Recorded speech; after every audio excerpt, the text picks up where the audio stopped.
Hello friends, मेरा नाम गायत्री वाजपेयी। इस वीडियो में हम लोग सीखेंगे कि एरर्स को हम लोग मैथमेटिकली कैसे प्रेजेंट कर सकते हैं, एनालिटिकली कैसे प्रेजेंट कर सकते हैं। अभी तक हम लोगों ने सीखा कि सिस्टमैटिक एरर होती है, रैंडम एरर होती है, लीस्ट काउंट एरर होती है, क्यों होती है, क्या रीजंस होते हैं उसके। अभी हम लोग सीखेंगे कि इसको मैथमेटिकली हम लोग कैसे प्रेजेंट कर सकते हैं। तो चलिए सीखते हैं और एक एग्जाम्पल भी लेते हैं। Okay, so analytical presentation of error. हम एनालिटिकली इसको कैसे प्रेजेंट करते हैं? Absolute error, relative error and percentage error. तो ये तीन तरीके हैं जिससे हम लोग एरर को प्रेजेंट करते हैं। तो पहले हम लोग कैलकुलेशन कैसे करते हैं, इसको मैथमेटिकली कैसे दिखाते हैं, उससे पहले हम लोग इसको जानेंगे कि अब्सोल्यूट एरर होता क्या है, रिलेटिव एरर होता क्या है, या परसेंटेज एरर होता क्या है। तो जैसे कि आपको कुछ एग्जाम्पल के थ्रू बता सकते हैं। एक एग्जाम्पल ले लीजिए, जैसे कि मान लीजिए कि आप 2 सेंटीमीटर अब्सोल्यूट एरर आपकी है। Okay, so there are 2 components. उनमें आपने बताया कि इन दोनों कंपोनेंट्स में आपकी अब्सोल्यूट एरर 2 सेंटीमीटर है। तो मान लीजिए पहला कंपोनेंट 2 सेंटीमीटर अब्सोल्यूट एरर है, दूसरे कंपोनेंट में भी 2 सेंटीमीटर एरर है, मगर हम ये नहीं बता रहे कि किसके रिस्पेक्ट में, है ना। तो रिलेटिव अब्सोल्यूट एरर बताता है कि आपकी कितनी एरर है, और रिलेटिव एरर बताता है कि किसके रिस्पेक्ट में आपके कंपोनेंट कितने बड़े हैं। तो मान लीजिए पहला कंपोनेंट है एक बड़ा सा पार्क है, ठीक है। अगर उसमें हम बोलते हैं कि 2 सेंटीमीटर की एरर है, तो वो कोई इतनी बड़ी एरर नहीं है, वो जैसे कि नेग्लेक्जिबल है। बट अगर समझ लो कि कोई और कंपोनेंट ले जिसका मान लीजिए लेंथ बहुत ही ज्यादा नहीं है, बहुत कम है। जैसे मान लीजिए कंपोनेंट लिया और उसका लेंथ है 5 सेंटीमीटर। ओके, और उसमें अगर 2 सेंटीमीटर की एरर है तो वो नेग्लेक्जिबल नहीं है, वो काफी मतलब मीनिंगफुल एरर है, इसको हम लोग नेग्लेक्ट नहीं कर सकते हैं। सो अगर हम किसके रिस्पेक्ट में हमारी इतनी एरर आए है, रिलेटिव टू व्हाट, सो तब हमें उसकी फीलिंग आती है कि ओके, जनरली हम इंडस्ट्री में या कहीं भी जाएंगे तो वहां पे हम लोग एब्सोल्यूट एरर के फॉर्म में बात नहीं करते हैं, हम लोग बात करते हैं रिलेटिव एरर के डिफरेंस में। तो relative error what ever 2 centimetre आया आपके पार्क के रिस्पेक्ट में, यहाँ 2 सेंटीमीटर आपका था 5 सेंटीमीटर के रिस्पेक्ट में। सो यहाँ पर दोनों में डिफरेंस है। अब आया आपका परसेंटेज एरर। परसेंटेज एरर जैसे कि आपके स्कूल में आपको मार्क्स मिलते हैं और बोलते हैं 60% मार्क्स आए, 40% मार्क्स आए, तो उसका मतलब जैसे हम लोग रिलेटिव एरर में 1 के रिस्पेक्ट में बता रहे हैं कि 0.6 1 के रिस्पेक्ट में, 0.4 1 के रिस्पेक्ट में, और जनरली हम लोग 100 के रिस्पेक्ट में बात करते हैं कि 100 में कितना है। तो 60% मतलब 100 में हमारा 60 मार्क्स आया, या 100 में हमारा 40 मार्क्स आया, तो वो हम लोग परसेंटेज के फॉर्म में बता रहे हैं। तो रिलेटिव एरर और परसेंटेज एरर जो है वो दोनों में ही हम लोग ये बताते हैं कि हम किसके रिस्पेक्ट में एरर आ रही है, बट एब्सोल्यूट एरर में नहीं बताते। बट रिलेटिव एरर कैलकुलेट करने के लिए आपको एब्सोल्यूट एरर चाहिए, और परसेंटेज एरर कैलकुलेट करने के लिए हमें रिलेटिव एरर चाहिए। ओके, तो हमें इन तीनों का रिक्वायरमेंट होता है, इन तीनों की जरूरत पड़ती है। सो अभी हम एक एग्जाम्पल लेते हैं। ये एनसीईआरटी का एग्जाम्पल है, इसमें हम लोग एब्सोल्यूट एरर कैलकुलेट करेंगे। So we measure the period of oscillation of a simple pendulum in successive measurement. The reading turns out to be 2.63 seconds, 2.56 seconds, 2.42 seconds, 2.71 seconds and 2.80 seconds. अब हम लोगों को इसमें अब्सोल्यूट एरर भी calculate करनी है, relative error भी calculate करनी है, और परसेंटेज एरर भी कैलकुलेट करनी है। तो ये जो वैल्यूज आ रही हैं 2.63, वो एक ऑक्सीलेशन होने में कितना पीरियड है, कितना टाइम लगा है, और ऐसे ही डिफरेंट वैल्यू हम लोगों ने मेजर की है। तो हम लोगों ने 5 वैल्यूज मेजर की है, 2.56, 2.42, 2.7। तो हम इसको लिखेंगे कैसे? तो पहला हमारा स्टेप होता है, फर्स्ट स्टेप है हमारा कि हम लोग इनको वैल्यूज को नाम दे रहे हैं। तो सपोज A1 जो लिया है वो 2.63 है, और A2 आपका 2.56 है। ऐसे हमने इन सारी मेजर्ड वैल्यू को एक नाम दिया है। A5 आपका 2.80। तो इस तरह से हमने सारी वैल्यूज को लिख लिया। सबसे पहले हमें क्या करना है, इन वैल्यूज का मीन निकालना है। तो ए मीन कैसे निकालते हैं? तो A mean of this value, A mean equals to this all measured value. तो ए मीन होगा आपका A1 plus by 5। So A mean का मतलब क्या होता है कि उन सभी वैल्यू, सभी मेजर्ड वैल्यू का एडिशन डिवाइडेड बाय कितनी आपकी नंबर ऑफ मेजर्ड वैल्यू है। तो अभी यहाँ पर हमारी 5 है। अभी हम इन सारी वैल्यूज को इस इक्वेशन में पुट कर देंगे। A mean equals to this equation में पुट कर देंगे। सो सपोज ये इक्वेशन नंबर 1 है, तो इस इक्वेशन में हमने इन सारी वैल्यूज को पुट कर दिया और फिर हम अपना ए मीन कैलकुलेट कर लेंगे।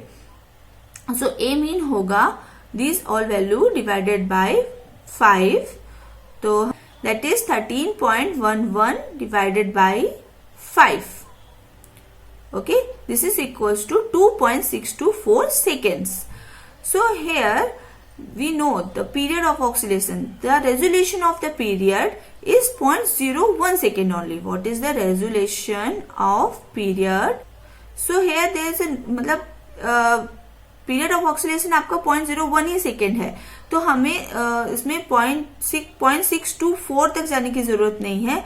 जैसे कि आप 1A कैलिपर्स लो, 1A कैलिपर्स में आपने 0.1 उसका लीस्ट वैल्यू होता है, तो आप उससे कम उस पर मेजर नहीं कर सकते। अगर आपका वैल्यू कोई उससे भी कम आ जाए तो हम उसको मेजर नहीं कर सकते हैं। तो यहाँ पर हम लोग 2.62 तक ही जाएंगे, क्योंकि हमें पता है रेजोल्यूशन ऑफ पीरियड जो है वो 0.01 है। सो हमारा ए मीन जो निकल के आ रहा है वो आ रहा है 2.62 सेकेंड्स। स्टेप में हम लोगों ने मीन निकाला था। अभी सेकेंड स्टेप में हम लोग क्या करेंगे कि हम लोग एब्सोल्यूट एरर के लिए मॉड वैल्यू निकालेंगे हर मेजरिंग क्वांटिटी के लिए सेपरेट सेपरेट। सो जैसे कि A1 एक मेजरिंग क्वांटिटी आई थी हमारी फर्स्ट जो हमने मेजर किया था, तो उसके लिए हम लोग निकालेंगे absolute error. So absolute error होगी mod of A1 equals to A1 minus of A mean. हम लोगों को A मीन अभी निकाल चुके हैं और A1 जो हम लोगों ने मेजर्ड किया फर्स्ट टाइम। सो हम लोग इसका मॉड वैल्यू निकाल रहे हैं। मॉड का क्या मतलब होता है, अगर हम एक एग्जाम्पल लें y इक्वल्स टू x, तो अगर हम इसको ग्राफिकली दिखाएं तो ये लाइन कैसे बनेगी ग्राफ्स में। सपोज ये x एक्सिस है, ये y एक्सिस है, और इसमें अगर हम y equals to x line को ग्राफिकली दिखाएं तो इसको हम इस तरह से दिखाएंगे। अभी इसमें अगर हम ले x इक्वल्स टू 1 पे क्या वैल्यू आएगी y की, 1 आएगी।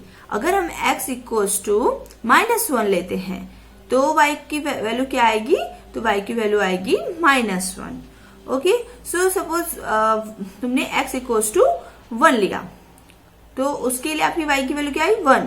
अगर x इक्वल्स टू -1 लिया तो y की वैल्यू क्या आई, -1।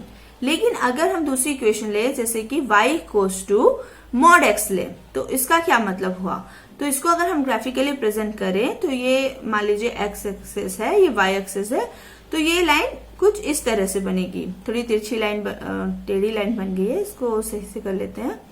ओके, तो ये लाइन ऐसी बनेगी। ये x एक्सिस है आपका, ये y एक्सिस है। अभी इसमें अगर x इक्वल्स टू 1 पे मेजर करें, इस इक्वेशन में रखें, तो y इक्वल्स टू हमारा 1 आएगा, और x इक्वल्स टू -1 रखें तो भी हमारा y इक्वल्स टू +1 ही आएगा। तो मॉड हमेशा हमें पॉजिटिव वैल्यू देती है। जैसे x इक्वल्स टू 1 रखा तो हमें y क्या मिला, 1 मिला, और अगर x इक्वल्स टू -1 रखा तो भी हमें y क्या मिलेगी, पॉजिटिव ही मिलेगी। तो मॉड में क्या होगा कि हमें पॉजिटिव वैल्यू मिलती है।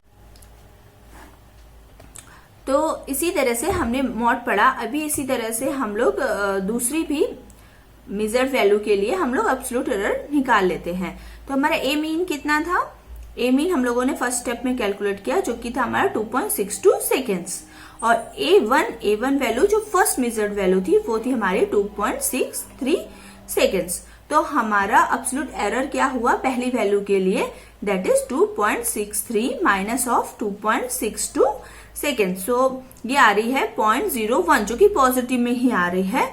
तो हमारा वैल्यू हुआ 0.01 सेकेंड। अगर निगेटिव भी होती तो मॉड की वजह से उसको हम पॉजिटिव ही लिखते, बट यहाँ पर हमारी वैल्यू पॉजिटिव ही आ रही है। अभी हम दूसरी मेजर्ड वैल्यू के लिए एब्सोल्यूट एरर निकालते हैं। तो दूसरी वैल्यू के लिए हुआ डेल्टा ऑफ A2 का मॉड, तो A2 minus of A mean. So A2 हमारा कितना है, A2 है हमारा 2.56 माइनस 2.62। ओके, सो ये वैल्यू हमारी आएगी निगेटिव, क्योंकि हमारा 2.56 कम है ए मीन से। सो ये आई वैल्यू नेगेटिव 0.06 माइनस 0.06, तो ये वैल्यू हमारी मॉड में है, तो हमारा delta of A2 equals to 0.06। इसी तरह से हम लोग A3 के लिए निकाल लेंगे, A4 के लिए निकालेंगे, A5 के लिए निकालेंगे और सभी वैल्यूज के लिए हम लोग वैल्यू निकाल। तो इस तरह से हमने सबके लिए डेल्टा एब्सोल्यूट एरर निकाल ली हर मेजरिंग वैल्यू के लिए। अभी हमारा एब्सोल्यूट एरर क्या है, तो इसका हम एवरेज निकालेंगे। जो भी हमने एब्सोल्यूट एरर हर पर्टिकुलर मेजरिंग वैल्यू के लिए निकाली, अभी हम उसका एवरेज निकालेंगे। तो एवरेज इज इक्वल्स टू हो गया हमारा delta of mod of delta of A1 plus mod of delta of A2 plus mod of A5 divided by 5। तो ये हमारा एवरेज निकल आया। तो हम यही सब वैल्यूज को इस इक्वेशन में पुट करेंगे, जितनी भी हमारी delta of A1, delta of A2, ये सब वैल्यूज जो आई हैं उनको मैं इस इक्वेशन में पुट करूंगी और ऐड करूंगी और देन डिवाइड बाय 5 करूंगी। तो एडिशन होगा 0.54 डिवाइडेड बाय 5, जो वैल्यू हमारी आएगी 0.108 सेकेंड। अगर इसको हम राउंड ऑफ करते हैं तो ये होगी 0.11 सेकेंड्स। ओके, बट यहाँ पे हम लोग एब्सोल्यूट एरर ले रहे हैं अप टू 0.1 सेकेंड। हम लोग 10th डिजिट तक जा रहे हैं, 100 डिजिट तक नहीं जा रहे हैं, क्योंकि ऑलरेडी यहाँ पे हमें जो एरर है वो 10 डिजिट पर वैल्यू दी हुई है, तो हमें 100 डिजिट पे जाने की जरूरत नहीं है। लेकिन अगर ऐसा होता कि जैसे कि मान लीजिए एक एग्जाम्पल लेते हैं, अगर ऐसा होता कि आपकी वैल्यू कुछ आती है एरर की 0.05, तो यहाँ पर 10 डिजिट पे हमारी कोई वैल्यू नहीं थी, यहाँ पे हमारी 100 डिजिट पे वैल्यू थी, तो हम एरर 100 वैल्यू तक लेते। बट यहाँ पे ऑलरेडी जब हमारे पास 10 डिजिट तक है तो फिर हम 100 तक नहीं जा रहे हैं। तो यहाँ पर हम लोग जो एब्सोल्यूट एरर आ रही है हमारी वो है 0.1 सेकेंड। ओके, अभी हम लोग कैलकुलेट करते हैं रिलेटिव एरर। तो हमने जैसा कि एब्सोल्यूट एरर कैलकुलेट की थी, तो ए मीन हमारा था 2.62 सेकेंड्स। ओके, और हमारी एब्सोल्यूट एरर आई थी delta of A V can say, तो वो हम लोगों ने एवरेज लिया था हर मेजर्ड वैल्यू का, तो वो हमारी वैल्यू आई है 0.1 सेकेंड। अभी ये हम लोग 0.1 सेकेंड ले रहे हैं, 10 डिजिट तक ले रहे हैं, तो ए मीन भी हम 10 डिजिट तक ही लेंगे। तो हमारी जो टाइम पीरियड है, जो टाइम पीरियड ऑफ ऑक्सीलेशन है, वो हमारा वेरी करेगा 2.6 प्लस माइनस 1 सेकेंड। तो हमारी एब्सोल्यूट एरर है 0.1 सेकेंड, तो टाइम पीरियड हमारा होगा 2.5 से 2.7 के बीच में।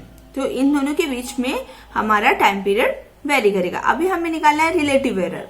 तो रिलेटिव एरर क्या होगा, रिलेटिव एरर है the ratio of your measured, जो भी हमारा एब्सोल्यूट एरर आया है, एब्सोल्यूट एरर आया है डिवाइडेड बाय ए मीन, जो हमने ए मीन निकाला। यानी कि यहाँ पे जो हमारे एरर है उसको हम एक्चुअल, जो हमारा एक्चुअल वैल्यू है उससे रिलेट करके बता रहे हैं। तो 0.1 अपॉन 2.6, तो ये हमारी हो गई रिलेटिव एरर, जिसकी वैल्यू होगी आपकी इक्वल्स टू 0.038। तो इसको हम राउंड ऑफ करके लिख सकते हैं 0.04 सेकेंड्स। ओके, एक्चुअली इसका यूनिट नहीं होगा क्योंकि ये रेशियो है, तो ये हमारा 0.04 जो हुआ वो हमारा रिलेटिव एरर हुआ, जो कि absolute error divided by A mean. अभी आते हैं हम परसेंटेज एरर में। अभी इसी को, जो रिलेटिव एरर है हमारी, उसमें हम 100 का मल्टीप्लाई करेंगे। यहाँ पे हम लोग वैल्यू 100 के रिस्पेक्ट में दिखाते हैं और रिलेटिव एरर में हम वैल्यू 1 के रिस्पेक्ट में दिखा रहे हैं। Suppose something is 1, then 0.04 is your error. अभी यहाँ पे हमारा परसेंटेज एरर आ रहा है रिलेटिव एरर इंटू 100, तो ये 0.04 इंटू 100, तो हमारा जो परसेंटेज एरर है वो 4% है। तो 4% एक्चुअली हम लोग कह सकते हैं कि वो नेग्लिजिबल है, but some that is also, मतलब डिपेंड कि आप कितना क्रिटिकल ले रहे हो, तो काफी लेस एरर है इसमें। इस तरह से मैंने एक एनसीईआरटी का एग्जाम्पल सॉल्व किया है।